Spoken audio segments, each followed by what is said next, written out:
Hoy vamos a analizar la figura de un líder del siglo IX que, a primera vista, podría pasar desapercibido, pero cuyo pontificado fue absolutamente crucial. Hablamos del Papa Adriano II, que estuvo al frente de la Iglesia apenas 5 años, entre el 867 y el 872. 5 años que parecen un suspiro, pero que fueron de una densidad histórica tremenda. Estamos en plena Alta Edad Media, un momento en que el mapa de poder en Europa se estaba redibujando casi a diario. Es un auténtico hervidero. Y para guiarnos, nos basamos en varios textos que lo analizan, pero hay una descripción que me parece que da en el clavo y resume su figura. Lo definen como el pontífice humilde que custodió la autoridad de Pedro en tiempos de tensiones imperiales y eclesiales. La palabra clave aquí es custodió. Desde luego.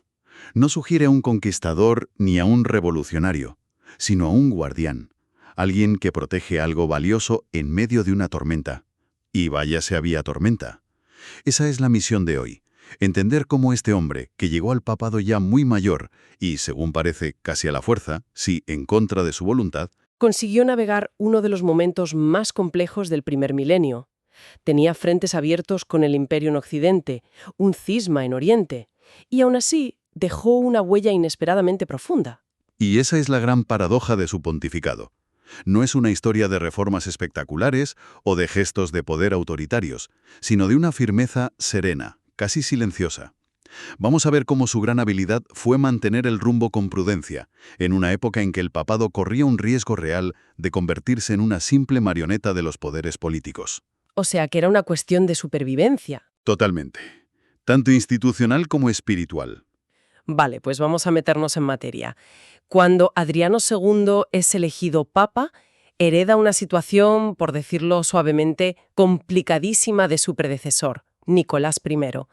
Por lo que entiendo, Nicolás I había sido un papa de puño de hierro, reafirmando la autoridad de Roma con una fuerza inusitada. Había puesto el listón altísimo, ¿sí? Fue una afirmación del poder papal sin precedentes. Pero claro, cada acción tiene una reacción. Al estirar tanto la cuerda, la dejó increíblemente tensa. Y Adriano hereda esa cuerda tensa. Se encuentra con una iglesia muy consciente de su poder, pero rodeada de enemigos y fracturas por todas partes. Por un lado, la tensión constante con los emperadores carolingios. Y por otro, Por otro, la ruptura casi total con la otra gran capital de la cristiandad, Constantinopla. Era un auténtico campo de minas diplomático y teológico. y aquí es donde la cosa se pone interesante, porque el perfil de Adriano no parece el de un desactivador de bombas. Los textos lo describen como un hombre de vida sobria, recta, que no venía de una carrera de ambición por el poder. No, para nada. De hecho, lo eligen ya anciano, lo que sugiere que era más una figura de consenso que un candidato con un programa propio.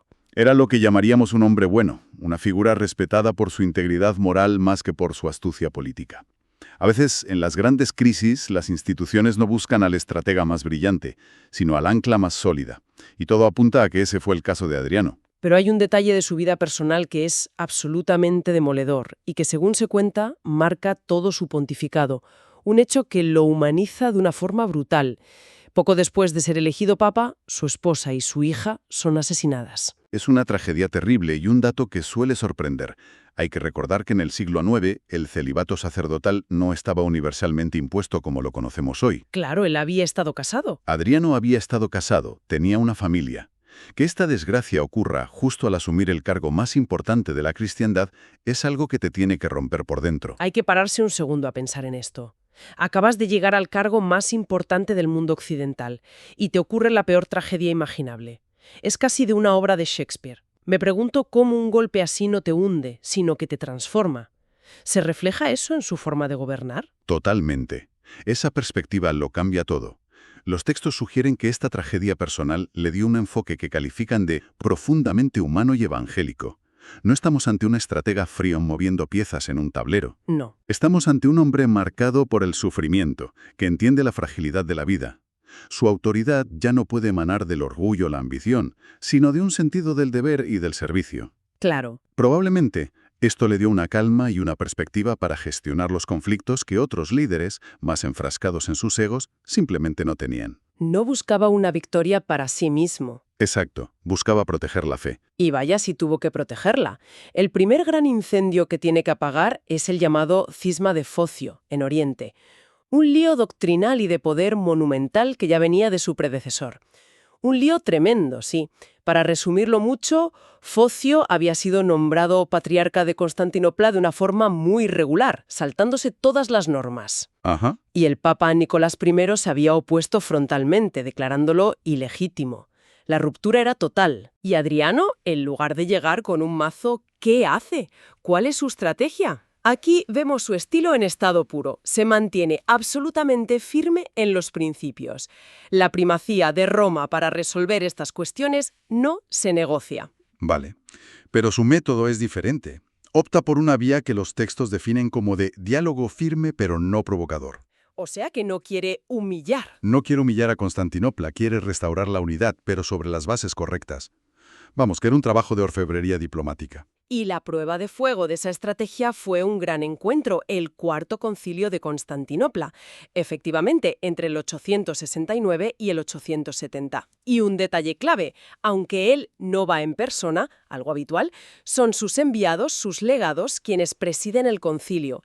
Eso ya es toda una declaración de intenciones. Desde luego. Es Roma la que está guiando el proceso de reconciliación. Vale, se reúnen, discuten. ¿Pero qué sale de ahí en la práctica? ¿Cuál es el resultado final? El resultado es una victoria clara de la postura romana.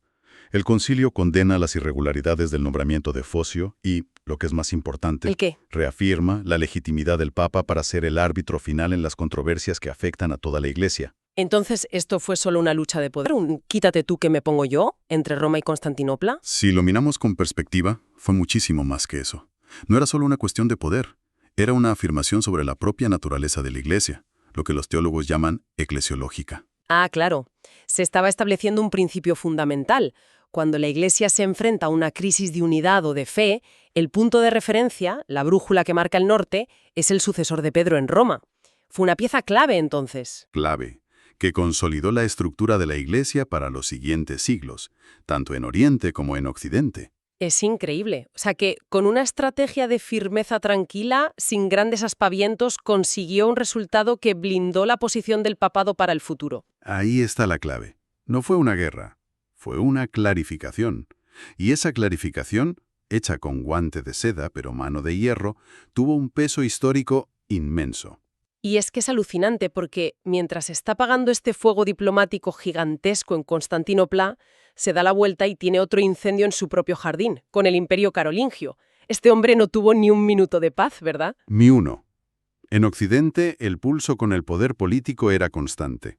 El gran punto de fricción, el problema de toda la Edad Media, era la manía de los emperadores y reyes de meterse en los asuntos de la Iglesia. Claro. Sobre todo, querían controlar el nombramiento de los obispos, que al fin y al cabo también eran señores con tierras y poder en sus territorios. Y claro, te imaginas que frente a un emperador las opciones son pocas, o te arrodillas o te preparas para la guerra. Pero Adriano se resistió. ¿Cómo lo haces contra un poder así sin que te aplasten?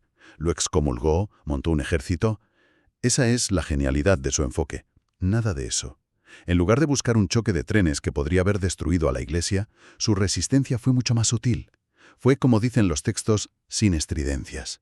¿Y qué hizo, entonces? Lo que hizo fue reafirmar un principio de forma constante y tenaz. El Papa no es un funcionario del imperio. Y por tanto, la Iglesia no es un ministerio más del gobierno. Es una declaración de independencia en toda regla, sutil pero potentísima. Era una especie de guerra fría por la influencia, donde cada nombramiento de un obispo era una batalla. Al defender la libertad de la Iglesia para gestionar sus asuntos internos, lo que Adriano defendía era la propia naturaleza espiritual de la Iglesia. Claro. Frente a un poder político que, por naturaleza, tiende a querer controlarlo todo. Fue una resistencia pasiva pero increíblemente firme. Se posicionó como el garante de algo que estaba por encima del emperador. Pero no todo eran crisis y peleas. Hay una parte de su pontificado que, leyéndola hoy, parece casi de ciencia ficción para el siglo IX. Me refiero a su apoyo a la misión de los hermanos Cirilo y Metodio para evangelizar a los pueblos eslavos. Un capítulo fascinante, sin duda. Estos dos misioneros, de origen griego, se adentraron en el corazón de lo que hoy es Europa Central y Oriental para llevar el cristianismo a pueblos como los moravos. Y aquí llega el detalle que me parece increíble. Adriano II apoya y defiende que estos pueblos puedan celebrar la liturgia en su propia lengua, el eslavo. De hecho, Cirilo y Metodio crearon un alfabeto, el glagolítico. para poder poner esa lengua por escrito. Hoy nos parece lógico, pero en ese momento ¿Por qué era tan revolucionario? era una bomba. Iba totalmente en contra de la corriente dominante en Occidente, especialmente de los obispos germanos. Para ellos solo había 3 lenguas sagradas dignas de alabar a Dios: el hebreo, el griego y el latín. Las que estaban en el letrero de la cruz de Cristo. El famoso trilingüismo sagrado. Exacto. Usar una lengua bárbara, como el eslavo en la misa, era casi una herejía. Entonces, ¿por qué Adriano se la juega y apoya esta innovación? ¿Qué nos dice eso sobre su visión de la Iglesia? Porque no parece la de un centralista romano ultranza. Has dado en el clavo. Lo que hay detrás es una visión teológica de una modernidad asombrosa. Demuestra una comprensión profundamente católica, en su sentido original de universal. Universal, claro. Adriano entiende que el mensaje del Evangelio es uno, pero puede y debe encarnarse en culturas diferentes sin destruirlas. No se trata de convertir a los eslavos en latinos, sino de hacerlos cristianos en su propia piel, en su propia lengua y cultura. Es una idea potentísima. La fe no anula la cultura, sino que la enriquece desde dentro. Exactamente. Fue una decisión pastoral, no política, que tuvo unas consecuencias gigantescas. Definió el mapa cultural y religioso de media Europa para los siguientes 1000 años. Al darles una identidad cristiana propia, salvó a esas culturas eslavas de ser simplemente absorbidas por el mundo germánico o el bizantino. Fue un gesto de una visión y una amplitud de miras extraordinaria. Vale, si juntamos todas las piezas del puzzle, el diplomático con Oriente, el resistente con el Imperio, el visionario con los eslavos, ¿cómo podríamos definir su legado? Porque no es el típico papa que pasa la historia por escribir un gran libro o construir una basílica. Su teología no estaba en los libros, estaba en sus actos. Era una teología práctica. Si tuviéramos que resumir su modelo de liderazgo, los textos nos dan una fórmula casi perfecta. Firme sin ser autoritario, humilde sin ser débil y apostólico sin ser político.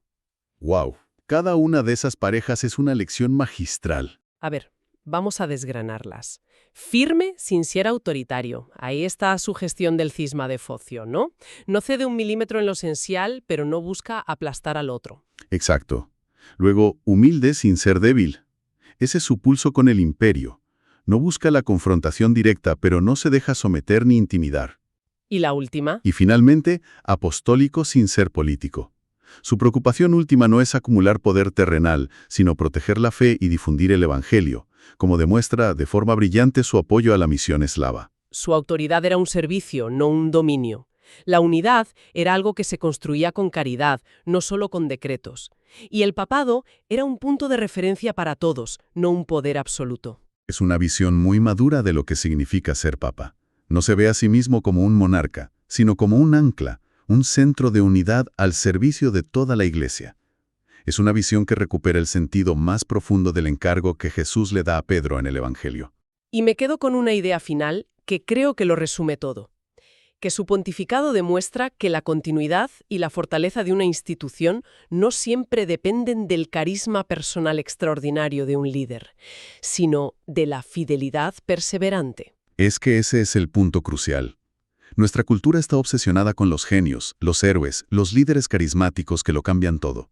Pero a veces, lo que una institución necesita para sobrevivir y prosperar es simplemente alguien que, con constancia y humildad, haga lo que tiene que hacer cada día, sin buscar el aplauso. ¿Y él fue esa persona? En una época de tensiones brutales, con fuerzas que amenazaban con desgarrar la cristiandad, Adriano II fue ese custodio. Fue el ancla que mantuvo la nave a flote cuando los vientos de la historia soplaban con fuerza en direcciones contrarias. Un ancla en mitad de la tormenta. Hemos visto la figura de Adriano II, desde su tragedia personal, que seguramente forjó su carácter, hasta su gestión de crisis de primer nivel y su visión de futuro con los pueblos eslavos. Un líder que nos enseña que la humildad, lejos de ser una debilidad, puede ser la mayor de las fortalezas. Y el análisis de este tipo de liderazgo tan particular nos deja con una pregunta final que resuena mucho hoy. En un mundo como el nuestro, a menudo dominado por liderazgos ruidosos, personalistas, que buscan la autopromoción constante y la visibilidad a toda costa, ¿qué espacio y qué valor le damos a un modelo de autoridad como el de Adriano II? Un modelo basado en la custodia silenciosa de unos principios, en la fidelidad a un encargo y en una profunda humildad personal. Es una pregunta que va más allá de la historia y nos interpela sobre qué tipo de liderazgo consideramos en el fondo verdaderamente valioso.